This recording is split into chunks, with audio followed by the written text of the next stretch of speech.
नमस्कार। Education 360 degree में आप लोगों का हार्दिक स्वागत है। आपातकाल के दौरान क्या क्या घटनाएं घटित हुई थीं, अब हम उस पर चर्चा करेंगे। देखें, आपातकाल के दौरान 20 सूत्रीय कार्यक्रम घोषित किया गया था सन 1975 में। जैसा कि मैंने आप लोगों से पहले बात जिक्र की है कि 1971 के चुनाव में इंदिरा गांधी का चुनाव जीतने का जो मुख्य मकसद था वो क्या था। इन्होंने 1971 के चुनाव से पहले गरीबी हटाओ का एक नारा दिया था।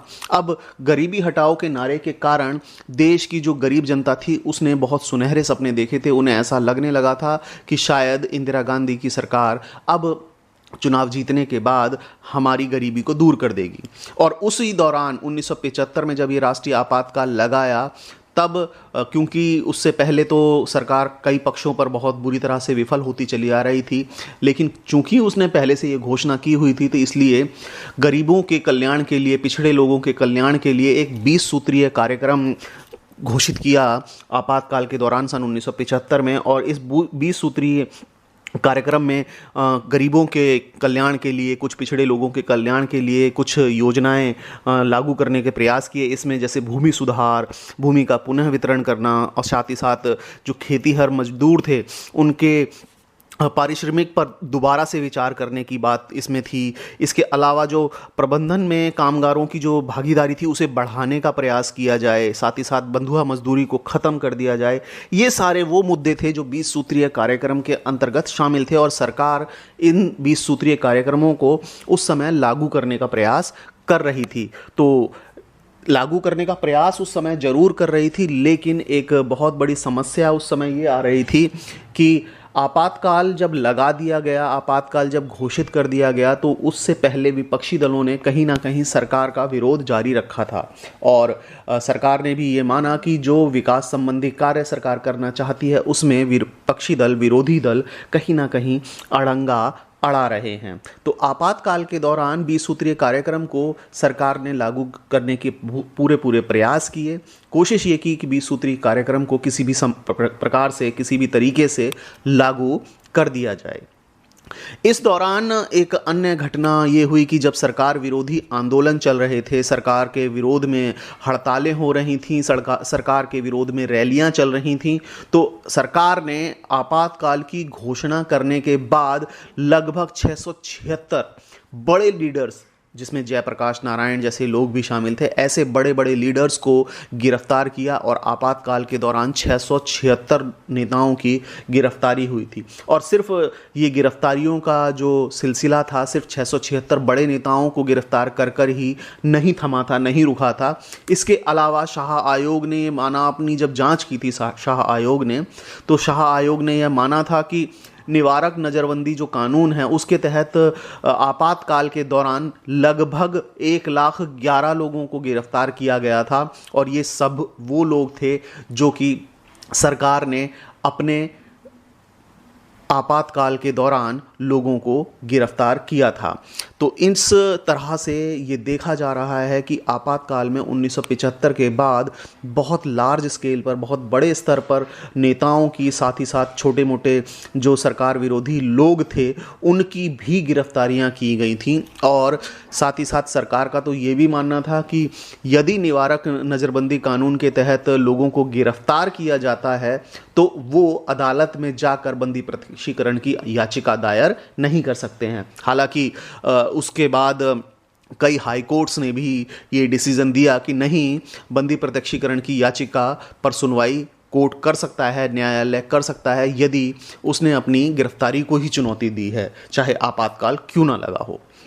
इसके बाद देखें, आपातकाल के दौरान सबसे बड़ी जो घटना घटी वो थी प्रेस पर पाबंदी। जैसा कि मैंने आप लोगों को पहले भी जिक्र करके बताया हुआ है कि आपातकाल की घोषणा 25 जून 1975 की रात में की गई थी और सारे बड़े बड़े अखबारों की लाइट उस समय काट दी गई। और इसलिए काटी गई ताकि आपातकाल की खबर जल्दी से अखबार के माध्यम से लोगों तक ना पहुंच पाए। और प्रेस पर पाबंदी लगाने के साथ साथ प्रेस पर सेंसरशिप जो थी वो लागू कर दी गई, जिसमें सरकार विरोधी यदि किसी भी प्रकार का कोई समाचार, कोई न्यूज़ अखबार में छापने की न्यूज़पेपर में छापने की कोशिश की जाती है तो सरकार उस पर पूरी तरह से कंट्रोल रखते हुए या तो उसे बदल सकती है खबर को, या उसे पूरी की पूरी खबर को ही छापने से रोक सकती है। तो आपातकाल के दौरान ये एक बहुत बड़ी घटना थी जो कि घटित हुई, प्रेस सेंसरशिप का लागू होना। इसके अलावा देखें कुछ ऐसे भी लोग रहे 1975 के आपातकाल के दौरान जो किसी भी आधिकारिक पद पर नहीं थे, लेकिन सरकारी ताकतों का इन लोगों ने बहुत गलत तरीके से, बहुत पूरी तरह से इस्तेमाल किया। इसमें एक नाम बहुत जो प्रमुख आता है वो इंदिरा गांधी के पुत्र संजय गांधी का आता है। संजय गांधी पर ये आरोप लगाया था उस समय कि उन्होंने सरकारी कामकाज में पूरी तरह से दखल अंदाजी की, उन्होंने सरकारी कामकाज को अपने हिसाब से तोड़ मरोड़ कर चलाने का प्रयास किया था। साथ ही साथ इंदिरा गांधी के जो पुत्र थे संजय गांधी, उन पर ये आरोप था कि दिल्ली में जो झुग्गी बस्तियां थीं, उन झुग्गी बस्तियों को हटाने के लिए और जबरन नसबंदी कराने की जो मुहिम चलाई, उसमें संजय गांधी ने अपनी तरफ से पूरी तरह से प्रयास किए थे, जबकि ये सारे कार्य किसी सरकारी अधिकारी के द्वारा किए जाने चाहिए थे, लेकिन किसी भी सरकारी अधिकारी के द्वारा ये कार्य, ये निर्णय नहीं लिए गए थे। और संजय गांधी जो कि किसी भी आधिकारिक पद पर नहीं थे, उन्होंने इन सारे कार्यक्रमों को लागू कराने का प्रयास किया, जबरन सरकारी कामकाज में दखलंदाजी की थी। तो आपातकाल के दौरान ये सारी घटनाएं घट रही थीं, लेकिन इनसे भी ज़्यादा एक बड़ी घटना जो आपातकाल के दौरान घटी वो थी 42वां संविधान संशोधन 1976। देखें, आपातकाल के दौरान ये जो 42वां संविधान संशोधन 1976 हुआ, ये इतना बड़ा संविधान संशोधन था जिसकी वजह से 42वें संविधान संशोधन 1976 को मिनी कॉन्स्टिट्यूशन की संज्ञा दी जाती है। मैंने आप लोगों से पहले भी जिक्र की है कि किस तरीके से सरकार ने अपने फेवर में सारी चीज़ें 42वें संविधान संशोधन के माध्यम से तैयार की। जैसे कि सरकार ने संसद में ये संविधान संशोधन करने के बाद ये प्रावधान कर दिया कि प्रधानमंत्री, राष्ट्रपति, उपराष्ट्रपति के पद का जो निर्वाचन होता है, उस निर्वाचन को अदालत में चुनौती नहीं दी जा सकती। साथ ही साथ मैंने आप लोगों को ये भी बताया है कि 42वें संविधान संशोधन के द्वारा विधायिका का जो कार्यकाल था उसे 5 वर्ष से बढ़ाकर 6 वर्ष कर दिया गया। तो ये जो 42वां संविधान संशोधन था, मूल रूप से यदि हम इसे माने तो सरकार ने आपातकाल को सही तरीके से इस्तेमाल करने के लिए संविधान में ही चेंजेस कर दिए। जिस तरीके से 1975 के आपातकाल से पहले सरकार विरोधी आंदोलन चल रहे थे, तो सरकार को ये बात धीरे धीरे कर समझ आ गई थी कि ऐसे कौन कौन सी चीज़ें हैं जिनको संविधान में संशोधित किया जाए ताकि सरकार का पक्ष बहुत मजबूत हो जाए, सरकार का जो पक्ष है, विधायिका का जो पक्ष है, वो बहुत मजबूत हो जाए। तो ये सारी वो घटनाएं थीं जो आपातकाल 1975 के दौरान घटित हुई। आइए अब हम चर्चा कर लेते हैं कि राष्ट्रीय आपातकाल के भारतीय राजनीति को क्या क्या सबक मिले। देखें, सबसे पहला सबक ये था कि आपातकाल लगने के बाद, आपातकाल 1975 लगने के बाद भारतीय लोकतंत्र में जो ताकत थी और जो कमज़ोरियां थीं वो सभी की सभी सामने आईं। देखें, सबसे बड़ी ताकत भारतीय लोकतंत्र की क्या थी उस समय? भारतीय लोकतंत्र एक ऐसा मजबूत लोकतंत्र था जिसमें सरकार का विरोध होना चाहिए था, विपक्षी दलों का मजबूत होना बहुत ज़रूरी है लोकतंत्र में। ये बात लोग अब समझ चुके हैं। साथ ही साथ कमज़ोरियों में अनुच्छेद 352 का जिस तरीके से गलत तरीके से इस्तेमाल किया गया, आंतरिक गड़बड़ी शब्द का इस्तेमाल करते हुए, उस आंतरिक गड़बड़ी शब्द को ही जनता पार्टी की सरकार ने 44वें संविधान संशोधन 1978 के द्वारा हटा दिया था। तो ये आपातकाल के दौरान की खामियां थीं जो हमारे सामने आई। साथ ही साथ हमें ये पता चल गया कि हमारे लोकतंत्र में ऐसी क्या चीज़ें हैं जो लोगों को फ़ायदेमंद हैं, लोग उनका इस्तेमाल कर सकते हैं। तो ये आपातकाल का पहला सबक था। इसके बाद देखें, 44वां संविधान संशोधन 1978 किया गया और इस 44वें संविधान संशोधन 1978 के माध्यम से 42वें संविधान संशोधन 1976 में जो प्रावधान किए गए थे, जो चीज़ें 1976 के 42वें संविधान संशोधन के माध्यम से की गई थी, उन सभी चीज़ों को यहाँ बदलने का प्रयास किया और 44वें संविधान संशोधन 1978 का इस्तेमाल करते हुए अनुच्छेद 352 में, जिसमें राष्ट्रीय आपातकाल का वर्णन है, वहाँ आंतरिक गड़बड़ी शब्द को हटा दिया गया। और अब आज की अगर हम बात करें, करंट की हम बात करें, तो आज की स्थिति में राष्ट्रीय आपातकाल यदि आंतरिक गड़बड़ी के आधार पर लगाना हो तो यह संभव नहीं है। अब इस आंतरिक गड़बड़ी शब्द के स्थान पर 1978 के संविधान संशोधन के बाद सशस्त्र विद्रोह शब्द का इस्तेमाल किया गया, यानी अब सशस्त्र विद्रोह होने के चांसेस यदि हैं तभी सरकार राष्ट्रीय आपातकाल की घोषणा कर सकती है, अन्यथा वो राष्ट्रीय आपातकाल की घोषणा नहीं कर सकती। साथ ही साथ अब ये प्रावधान है कि जरूरी नहीं है कि राष्ट्रीय आपातकाल पूरे राष्ट्र में ही लगाया जाएगा, पूरे देश में लगाया जाएगा, वो सिर्फ पर्टिकुलर उस हिस्से में ही लग सकता है। अब उस हिस्से में भी लग सकता है जिस हिस्से की शांति और सुरक्षा को खतरा है सशस्त्र विद्रोह के माध्यम से। इसके बाद देखें, आपातकाल की जो समाप्ति हुई 1975 का जो आपातकाल 18 महीने लगा, उसके बाद अदालतों ने, न्यायपालिका ने व्यक्ति के नागरिक अधिकारों की रक्षा करने में बहुत सक्रिय रूप से भूमिका निभाई, क्योंकि आपातकाल के दौरान न्यायपालिका ने ये देखा कि कहीं ना कहीं जो नागरिक हैं, जो व्यक्ति हैं, देश के लोग हैं, उनके सिविल राइट्स की रक्षा नहीं हो पाई थी, उनके मौलिक अधिकारों का बहुत लार्ज स्केल पर हनन हुआ था।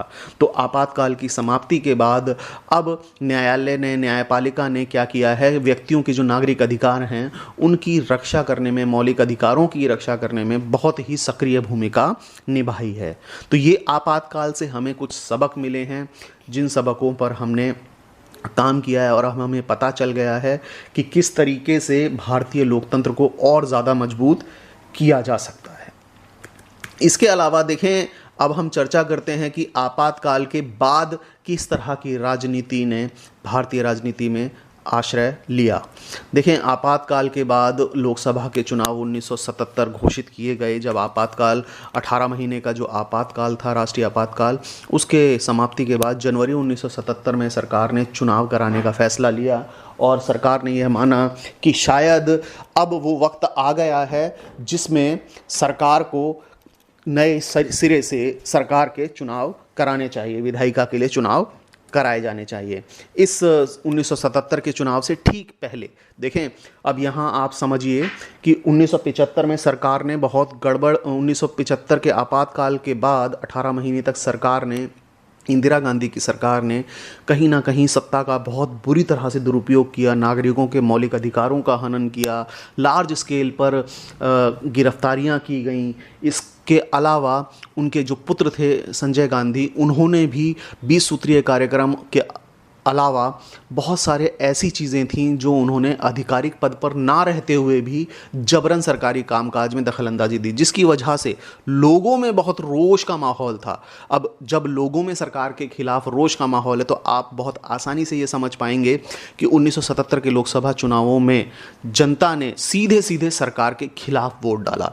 और ये बात विपक्षी दलों को पहले से पता थी कि सरकार के खिलाफ कहीं ना कहीं जनता जाएगी, लेकिन सभी राजनीतिक दलों को, जो कांग्रेस के अलावा जितने विपक्षी दल थे, उन सबको ये पता था कि कहीं ना कहीं जनता कांग्रेस के खिलाफ है, लेकिन कुछ ऐसा उन्हें चाहिए था जिससे कांग्रेस के खिलाफ पड़ने वाले सारे वोट एक जगह ही पड़ें। इसलिए 1977 के जो लोकसभा चुनाव थे, उन चुनावों से ठीक पहले सारी विपक्षी पार्टियां एक दूसरे के नज़दीक आ गए और एकजुट होकर उन्होंने एक महागठबंधन बनाया, जिसमें सबसे बड़ी जो राजनीतिक दल था वो जनता पार्टी थी। और जनता पार्टी के नेतृत्व में उन्होंने एक महागठबंधन का निर्माण किया और एक नई पार्टी का जो निर्माण हुआ वो जयप्रकाश नारायण के नेतृत्व को उस पार्टी ने स्वीकार किया था। इसके अलावा देखें, कांग्रेस के भी कुछ ऐसे लीडर्स थे उस समय 1975 के आपातकाल में जो कहीं ना कहीं ये मानते थे कि कांग्रेस ने ये सही नहीं किया है, राष्ट्रीय आपातकाल के वो सीधे सीधे खिलाफ थे। तो उन्होंने कांग्रेस से कुछ अलग होकर, जैसे कांग्रेस के कुछ अन्य नेता थे, उन्होंने बाबू जगजीवन राम के नेतृत्व में भी एक नई पार्टी बनाई, कांग्रेस फॉर डेमोक्रेसी। और बाद में हालांकि ये पार्टी भी जनता पार्टी में ही शामिल हो गई और महागठबंधन में शामिल होकर इन सभी ने 1977 का चुनाव कांग्रेस के खिलाफ लड़ा। और जैसा कि मैंने आप लोगों को बताया है कि 1977 के चुनाव में, लोकसभा 1977 के चुनाव में जनता पूरी तरह से कांग्रेस के खिलाफ थी और कांग्रेस के खिलाफ सारे वोट महागठबंधन को एक जगह पड़े। तो ऐसे में जाहिर सी बात थी कि कांग्रेस को कहीं ना कहीं पीछे तो बैकफुट पर आना ही था। और यहाँ नतीजे जैसे ही लोकसभा चुनाव 1977 के जारी हुए, उसमें कांग्रेस को 154 सीटें मिली। साथ ही साथ उसे जो वोट परसेंट था वो 35% से भी कम वोट हासिल हुआ। और ये पहली बार ऐसा हुआ कि लोकसभा चुनावों में कांग्रेस इतनी बुरी तरह से हारी थी। पहली बार कांग्रेस सत्ता से, लोकसभा चुनावों से बाहर हुई थी, लोकसभा से बाहर हुई थी। यहाँ कांग्रेस को मात्र 154 सीटें मिली और वोट परसेंट 35% से भी कम मिला। साथ ही साथ अगर हम महागठबंधन की बात करें, जो जनता पार्टी के नेतृत्व में था, जनता पार्टी चूंकि सबसे बड़ी पार्टी थी इसलिए जनता सरकार के नाम से उसे हम जानते हैं। इस जनता पार्टी के पूरे गठबंधन को अगर हम बात करते हैं तो 542 सीटें प्राप्त मिली। 542 सीटों में से 330 सीटें प्राप्त हुई थीं जनता पार्टी की गठबंधन को। और जनता पार्टी के देखें, इस गठबंधन की यदि हम बात करें, इसमें सबसे बड़ी पार्टी जनता पार्टी थी महागठबंधन में, जिसको अकेले ही 295 सीटें 295 सीट्स प्राप्त हुई थी। और जो ये पूरा आपातकाल था, राष्ट्रीय आपातकाल, इस पूरे राष्ट्रीय आपातकाल को अगर हम देखते हैं तो हम ये पाते हैं कि ये सारी चीज़ें जो घटित हुई राष्ट्रीय आपातकाल के दौरान, जितना भी सरकार ने अपने सत्ता का दुरुपयोग किया या जो घटित हुई चीज़ें आपातकाल के दौरान, इनका प्रभाव ज़्यादातर उत्तर भारत के राज्यों में रहा, जिसकी वजह से उत्तर भारत में कांग्रेस का लगभग सुपड़ा साफ हो गया था। पूरी तरह से कांग्रेस उत्तर भारत के राज्यों से बाहर हो गई थी। इसमें देखें, अगर हम बात करें कांग्रेस की कि कांग्रेस उत्तर भारत के किन किन स्टेटों में एक भी सीट नहीं पा सकी, तो उसमें बिहार, उत्तर प्रदेश, दिल्ली, हरियाणा और पंजाब ऐसे स्टेट थे जहां कांग्रेस को एक भी सिंगल वन सीट भी नहीं मिल पाई थी लोकसभा की। तो उत्तर भारत में ये नतीजे नज़र आए। हालांकि साउथ इंडिया में काफ़ी सारे ऐसे हिस्से थे जहाँ तक आपातकाल के प्रभाव इतने ज़्यादा नेगेटिव नहीं पहुँच पाए थे, या वहाँ तक आपातकाल के नकारात्मक जो प्रभाव थे वहाँ इतना काम नहीं कर पाए, जिसकी वजह से 1977 के जो लोकसभा चुनाव थे उनमें भी कहीं ना कहीं इस तरह की चीज़ें सरकार के खिलाफ नहीं हो पाई थी। आइए अब हम बात कर लेते हैं कि 1977 के चुनावों के बाद किस तरीके से जनता पार्टी की सरकार ने काम किया। देखिए, 1977 की सरकार जब बनी तो ये गठबंधन की सरकार थी और गठबंधन की सरकार में खींचतान का दौर उस समय शुरू हुआ। उस समय हमारा लोकतंत्र, भारतीय लोकतंत्र गठबंधन की सरकारों से बहुत ज़्यादा फेमिलियर नहीं था। ये पहली बार ऐसा हो रहा था कि राष्ट्रीय स्तर पर लोकसभा में कोई ऐसी सरकार आई जो गठबंधन के तौर पर जिसने सरकार निर्मित करने का प्रयास किया था। इसमें देखें, मोरारजी देसाई, चौधरी चरण सिंह और बाबू जगजीवन राम ये ऐसे लोग थे जो कि प्रधानमंत्री पद पाने के लिए उस होड़ में शामिल हुए। और मोरारजी देसाई, चौधरी चरण सिंह और बाबू जगजीवन राम जब तीनों मिलकर प्रधानमंत्री पद पाने के लिए होड़ में शामिल हो गए तो कहीं ना कहीं खींचतान होना ज़रूर लाजमी थी और ऐसे में खींचतान हुई भी। हालांकि मोरारजी देसाई के नेतृत्व में सरकार का गठन भी हुआ, मोरारजी देसाई के नेतृत्व में सरकार बनी, लेकिन 18 महीने के अंदर ही, मात्र 1.5 साल ही मोरारजी देसाई प्रधानमंत्री रह पाए और सरकार 18 महीने में अपना बहुमत खो दिया सरकार ने। लेकिन इसके बाद जब महागठबंधन जनता सरकार ने, मोरारजी देसाई के नेतृत्व वाली जो सरकार थी वो अपना बहुमत खो गई थी, तो कांग्रेस के समर्थन से दोबारा एक सरकार बनी जिसमें चौधरी चरण सिंह प्रधानमंत्री बने थे। लेकिन फिर दोबारा से कांग्रेस के समर्थन के बावजूद चौधरी चरण सिंह के प्रधानमंत्री बनने के साथ जो सरकार बनी वो बहुत ज़्यादा सक्सेस नहीं रह पाई और वो सरकार, चौधरी चरण सिंह के नेतृत्व में जो सरकार बनी वो तो मात्र 4 महीने तक ही सत्ता में रह पाई थी। यानी कहने का मतलब ये है कि चौधरी चरण सिंह एक ऐसे प्रधानमंत्री रहे जो सिर्फ 4 महीने तक ही सरकार चला पाए। तो ये जनता पार्टी का कार्य करने का तरीका था और इतनी जल्दी जल्दी से प्रधानमंत्री चेंज हुए दोनों। इसके बाद फाइनली ऐसा लगने लगा कि दोबारा से चुनाव कराया जाना बहुत ज़्यादा ज़रूरी है, इसलिए जनवरी 1980 में लोकसभा के लिए नए सिरे से चुनाव कराने की घोषणा की गई, ताकि भारतीय लोकतंत्र के लिए नए सिरे से संसद के चुनाव कराए जा सकें और सरकार का निर्माण हो सके। तो ये पूरे राष्ट्रीय आपातकाल के दौरान घटित हुई चीज़ें थीं और 1975 के आपातकाल के बाद की राजनीति पर हमने चर्चा की। यदि आपको मेरे द्वारा वीडियो में दी गई जानकारी अच्छी लगी हो तो मुझे कमेंट कर बताएं। साथ ही साथ लाइक करें, शेयर करें, मेरे चैनल को सब्सक्राइब करें। धन्यवाद।